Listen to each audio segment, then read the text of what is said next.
500 টাকাটা ওখানে দিতে হবে। হ্যাঁ ঠিক আছে।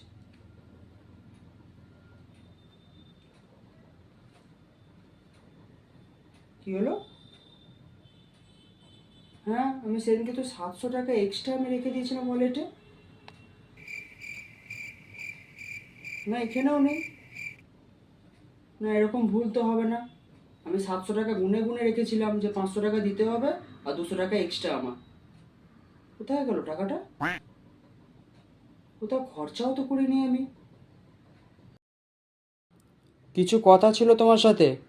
বলো। তুমি আমার ওয়ালেট থেকে 700 টাকা নিয়েছো?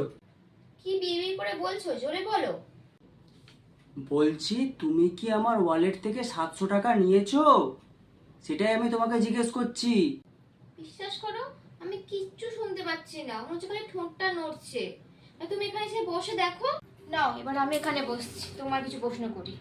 तो चलिए शुरू करते हैं। কাল যে তুমি বন্ধুদের সঙ্গে গিয়ে বিরিয়ানি খেয়ে এলে, সেটা কি তুমি আমাকে একবারও বলেছো? কি বলছো বলো তো, কিছুই তো শুনতে পাচ্ছি না, একটু জোরে বলো না। এখন তো তুমি শুনতেই পাবে না, তাও আমি আর একবার বলছি।